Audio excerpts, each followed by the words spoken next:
High, মাথা মুন্ডু ছাড়াই একটা ব্লগ নিয়ে চলে এসেছি। আজকে রেডি হব, বাট কি জামা পরবো খুঁজে পাচ্ছিলাম না। মেয়েদের তো এটাই একটা সমস্যা, আলমারি খুলে শুধু জামা নেই আর জামা নেই, কিন্তু জামাতে ভর্তি।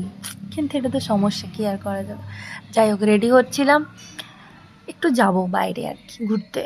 আজ তো শনিবার, কি করব, তাই ভাবলাম একটু চলো ঠাকুরগুলি দেখে আসি।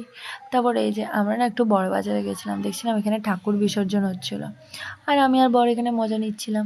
তারপর আমি আর বরকে বলছিলাম, এই তুমি কি একটু ফটোতে হাসতে পারো না? ও সত্যি হাসতে পারে না। আমি জানি না ওর যে কী, ওই যে বারবার ধরে কানে কানে বলছিলাম, আমি বলছে, ও আবার বলছে হাসতে হবে।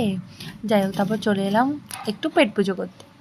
কী আর করবো, বাঙালিদের তো বাইরে বেরোলে পেট পুজো করতে হয়। তারপর একটা মহিলা আবার দেখছিল।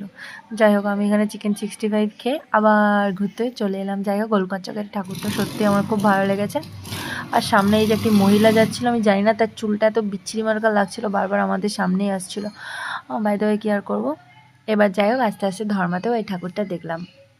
সামনে কিন্তু বিশাল প্রোগ্রাম চলছে, তাই খুব ভিড়। আমারও মনে পড়ে গেলো ছোটোবেলায় আমিও যখন নাচ করতাম, তখন এরকম স্টেজ প্রোগ্রাম করতাম। কী যে ভালো লাগতো, সবাই এরকম দেখতো, হাততালি মারতো, আমার ব্যাপক লাগতো। বাই দ্য ওয়ে, চলো আর কি করবো, এখানেই টাটা, আবার নেক্সট ভিডিওতে দেখা হবে। বাই বাই, খুব ভালো থাকো।